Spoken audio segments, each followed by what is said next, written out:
Shalom, damai di hati Bapak Ibu Saudara. Saat ini saya bersyukur boleh bertemu kembali dengan Bapak Ibu Saudara. Saya mau pakai waktu ke depan yang terbatas ini untuk dapat membagikan kebenaran firman Tuhan. Mari kita membaca bersama Efesus pasal 4 ayat 1 sampai ayat yang ke-16. Saya bacakan untuk kita semua di sini dari satu ayat saja, yaitu akan saya bacakan ayatnya yang ke-16. Dari dialah seluruh tubuh yang rapi tersusun dan diikat menjadi satu oleh semua sendi yang menopangnya, menerima pertumbuhannya sesuai dengan kadar pekerjaan tiap-tiap anggota dan membangun dirinya dalam kasih. Sebelum merenungkan firman, mari kita berdoa. Tuhan, Engkau sumber hikmat dan pengetahuan. Tolonglah kami sehingga kami boleh membaca, merenungkan firman-Mu dalam tuntunan Roh Kudus Tuhan. Ampuni layakan kami dan berkenan sehingga waktu ke depan ada dalam pertolongan Tuhan. Demi Kristus Yesus Tuhan kami berdoa. Amin. Bapak Ibu Saudara yang dikasihi dan diberkati oleh Tuhan, saat ini kita ada di Kobong merindu sekali tentu membagikan kebenaran firman Tuhan yang sepanjang minggu ini torang baca bersama dalam kitab Efesus pasal 4 ayat 1 sampai 16. Nah, sebagai bagian dari Sinode Gereja Masih Injili di Minahasa dengan tema mingguan dengan bacaan ini, kita kembali melihat ya untuk mencari tahu. Kalau kita bicara kitab Efesus, maka kita menemukan di sini bahwa kitab ini dibagi atas dua bagian, yaitu ayat pasal 1 sampai pasal 3 ini bicara bagaimana hubungan antara manusia dengan Allah, dan pasal 4 sampai pasal 6 itu bicara hubungan antara manusia dengan manusia. Nah, dalam hubungan antara manusia dengan Allah di pasal 1 sampai pasal 3 kita menemukan Paulus banyak bicara tentang doktrin, sehingga di sana ada ayat yang mungkin orang sangat kenal, yaitu Efesus 2 ayat 8 sampai 9 ya. Paulus bilang begini, bahwa sebab karena anugerah kamu diselamatkan oleh iman, itu bukan hasil usahamu tetapi pemberian Allah. Itu bukan hasil pekerjaanmu, supaya tidak ada orang yang memegahkan diri.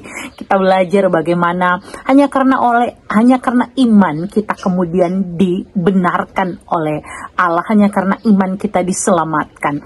Nah, Bapak Ibu Saudara, kalau kita lihat di ayat pasal 4 sampai 6 justru bicara bagaimana manusia itu berelasi. Hal-hal praktis yang Paulus sampaikan dimulai dari pasal 4, bicara kesatuan dalam jemaat, kemudian bagaimana seharusnya manusia baru dari ayat 17 bagaimana hidup sebagai anak-anak terang dan seterusnya. Maka berarti bacaan kita di hari ini itu masuk pada poin yang kedua, yaitu Paulus mau mengingatkan tentang bagaimana sih hubungan kita antar sesama anggota jemaat gereja itu sendiri.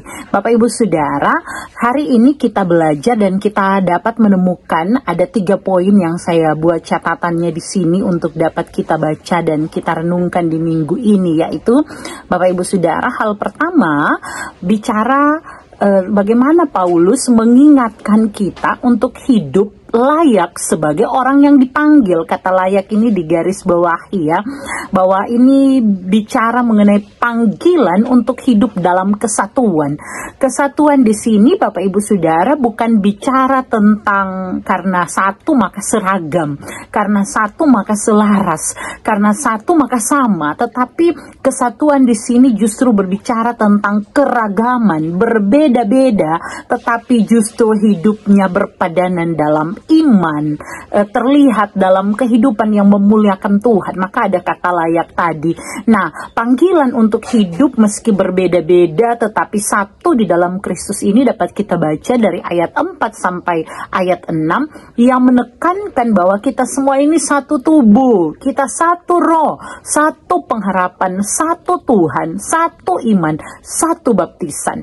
Kesatuan ini tidak berarti sekali lagi bahwa orang mesti sama, tetapi justru di tengah keragaman ini Allah menghendaki kita untuk mengikat rasa persatuan kita. Kita dipanggil untuk saling melengkapi dalam hal apa? Di dalam kasih kita, bagaimana kita tetap rendah hati, bagaimana kita tetap lemah lembut, bagaimana kita sabar satu terhadap yang lain.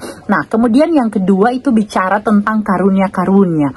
Dalam ayat 7 kita menemukan Paulus mengatakan bahwa masing-masing kita itu telah dianugerahkan kasih karunia menurut ukuran pemberian Kristus. Artinya bahwa setiap orang dalam tubuh Kristus kita semua ini, kita itu masing-masing memiliki karunia yang unik. Ada yang dipanggil sebagai rasul, ada yang dipanggil sebagai nabi, ada di antara kita yang dipanggil sebagai pemberita Injil, penginjil atau misionaris, ada juga gembala, ada juga pengajar. Ini menunjukkan bahwa dalam keragaman karunia, setiap orang itu harus memainkan peran penting dalam tubuh Kristus. Bapak Ibu Saudara, kalau kita lihat baik-baik, maka kita akan menemukannya di ayat 4 ini. Kita semua mencapai kesatuan iman dan pengetahuan yang benar tentang anak Allah, kedewasaan penuh dan tingkat pertumbuhan yang sesuai dengan kepenuhan Kristus. Itu yang mau disampaikan pada poin yang ketiga, bahwa karunia-karunia yang kita miliki ini diberikan untuk dapat memperlengkapi setiap kita dalam pekerjaan pelayanan. Maka tujuannya sangat jelas, yaitu agar supaya ketika kita yang beraneka ragam ini, kita dapat bersatu melihat dasar dan tujuan pelayanannya adalah Kristus. Hidup kita tujuannya memuliakan Kristus. Maka kita menyadari bahwa kita punya karunia yang unik, yang berbeda, tetapi harus saling memperlengkapi dengan apa yang Tuhan beri, memakainya untuk memuliakan Tuhan, dan dengan tujuan yang jelas, yaitu agar supaya kita bertumbuh, menjadi dewasa, mencapai kesatuan iman. Nah, Bapak Ibu Saudara, karunia-karunia ini bukan untuk menyombongkan diri. Karunia-karunia ini bukan untuk merasa kita lebih baik, lebih rohani dari orang yang lain. Tetapi karunia-karunia ini dapat dipakai untuk membangun satu dengan yang lainnya, apalagi gerejanya, sehingga kita menjadi serupa dengan Kristus yang kita baca tadi ya di ayat 16. Ingatlah, dari dialah seluruh tubuh, siapapun kita yang ada di dalam tubuh Kristus itu, yang rapi tersusun, kita diikat menjadi satu, supaya kita menerima pertumbuhannya sesuai dengan kadar pekerjaan tiap-tiap anggota. Dan jangan lupa membangun diri dalam kasih. Ini penting. Tuhan memberkati kita semua. Selamat berhari Minggu dengan keluarga, selamat melayani, dan biar kasih dan damai sejahtera Tuhan menjadi bagian kita semua. Mari berdoa. Terima kasih Tuhan untuk kebaikan-Mu. Ingatkan kami melalui firman-Mu, sehingga hidup kami yang telah dibenarkan oleh darah Kristus ini, hari lepas hari, semakin hidup kudus, serupa dengan Kristus. Firman-Mu menjadi kekuatan kami. Demi Kristus Yesus Tuhan kami berdoa. Amin. Akhirnya sampai jumpa. Tuhan Yesus memberkati. Shalom dan damai di hati.